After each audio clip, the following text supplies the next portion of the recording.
৭১-এ ২৪কে মিলিয়ে ফেললে সেটি দেশের জন্য বড় বিপর্যয়ের কারণ হবে বলে মন্তব্য করেছেন মুক্তিযুদ্ধ বিষয়ক মন্ত্রী আহমেদ আজম খান।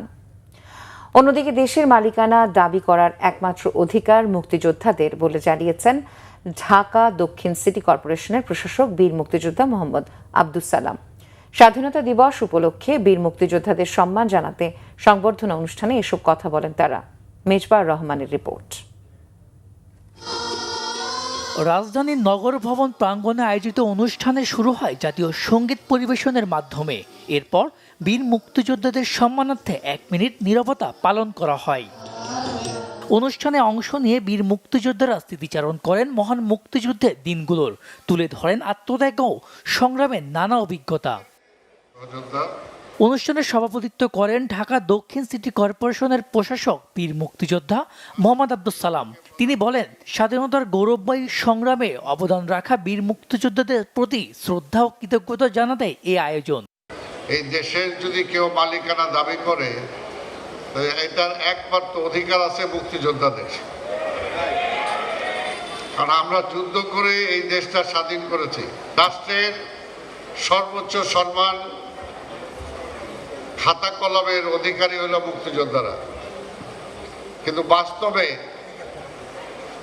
তার কিছু অংশও কিন্তু মুক্তিযোদ্ধারা পান না। অনুষ্ঠানে বিশেষ অতিথি হিসাবে উপস্থিত ছিলেন মুক্তিযুদ্ধ বিষয়ক মন্ত্রী আহমেদ আজম খান। এ সময় বীর মুক্তিযোদ্ধাদের অবদানের প্রতি গভীর শ্রদ্ধা এবং নতুন প্রজন্মকে মুক্তিযুদ্ধের চেতনায় উদ্বুদ্ধ করার গুরুত্ব তুলে ধরেন তিনি।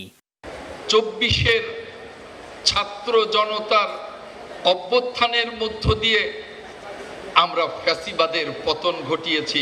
আমাদের বড় একটা অর্জন। নিঃসন্দেহে স্বাধীন দেশে এই রাজনৈতিক অর্জনগুলোকে আমরা শ্রদ্ধা করি, সম্মান করি।